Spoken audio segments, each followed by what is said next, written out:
Les universités africaines face à la promotion des diplômes pour le chômage. C'est la grande équation à plusieurs inconnues qui remet en cause le système éducatif dans la plupart des pays africains. Au lendemain des indépendances, l'intelligentsia africaine s'est très tôt surestimée. Les bourses d'État dans l'Hexagone pour former les premiers cadres africains et le programme obsolète calqué sur un apprentissage à la bureaucratie ont tracé le chemin d'un système éducatif essentiellement orienté vers la fonction publique. À cette époque, il était question d'apprendre aux colonies la gestion d'État calquée sur un modèle non africain. La démarche avait pour réponse l'offre. Mais très tôt, les nouveaux diplômés n'arrivaient plus à s'insérer dans la vie professionnelle. Aujourd'hui, alors que dans les autres universités du monde et même dans les lycées et collèges, les apprenants sont orientés vers la recherche, les expériences, la création et le développement de l'auto-emploi, les jeunes étudiants africains continuent de se faire décerner des diplômes pour faire valoir leurs compétences au chômage. Pourquoi nos enfants sont obligés de souffrir en Afrique, de pourrir dans les rues de nos quartiers, alors qu'ils sont promis de leur classe? Le système éducatif qui a été mis en place, c'est pour servir le colon, c'est pour servir les églises. Il n'y a que ça. Maintenant, on n'a pas changé le modèle. Il faut dire que l'éducation a une mission. A une mission de créer la richesse. L'éducation n'a pas mis de faire un service bellan. Nous avons fait un service bellan. Il faut repenser, il faut faire un programme général d'éducation. Le programme d'enseignement doit changer. Le programme, dans ce qu'on nous enseigne, regardez combien de chômeurs sortent. Nos universités, nos écoles sont des usines à former que des chômeurs et des perroquets. Des gens qui savent réciter les choses, surtout dans la partie francophone.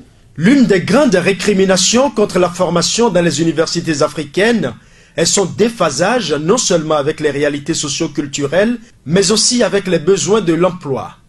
Dans les facultés des universités publiques, les amphithéâtres sont pleins à craquer et pourtant chaque année, de nouveaux bacheliers sont déversés dans ces mêmes facultés.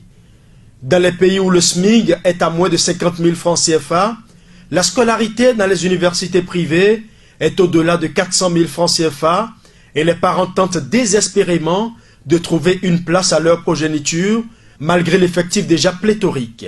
Et même si les universités privées viennent en aide, le constat reste le même à la fin de la formation, l'emploi n'existe pas.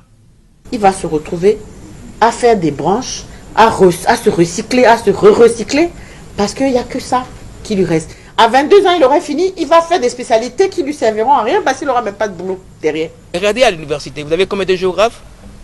À l'UNB, il y a plus de 50 000 géographes, ou plus. Pour servir à quoi? Il y a plus de chômeurs, on forme de plus de chômeurs, pour servir à quoi? Mais reflétons, donnons l'éducation, donnons-nous un sens. L'éducation doit être efficace, avec un plan d'ensemble, prise en charge par la main, partout. Et l'éducation, ce n'est pas uniquement l'école qui est là, c'est l'école des parents, l'école de la rue, toutes les écoles, et tous les médias doivent prendre ça en charge. Faites un beau, allez au marché d'Antokpa. La dame de Antokpa ne fait pas faillite. Les mathématiques, elle le connaît bien, elle n'a pas besoin. Quand l'internet, quand le téléphone portable est arrivé, elle a pris ça immédiatement, elle sait ce que c'est. Donc, si vous voyez les artisans, ils gagnent de l'argent plus que le fonctionnaire. Qu'est-ce qui se passe? Le maçon, il a déjà fini sa maison avant que vous.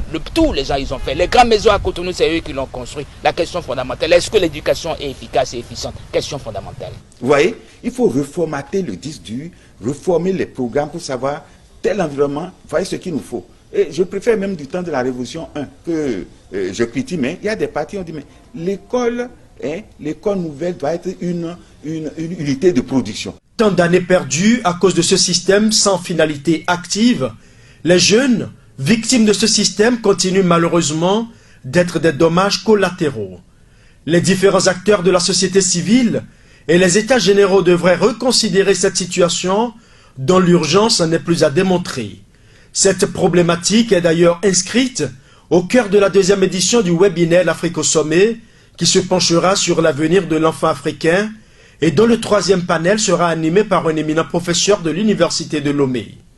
Tout sur les travers du système éducatif africain et les approches de solutions. Rendez-vous sur Zoom les 28 et 29 août 2020. Il est plus qu'évident que l'école doit désormais servir à former des piliers pour amorcer le développement de l'Afrique.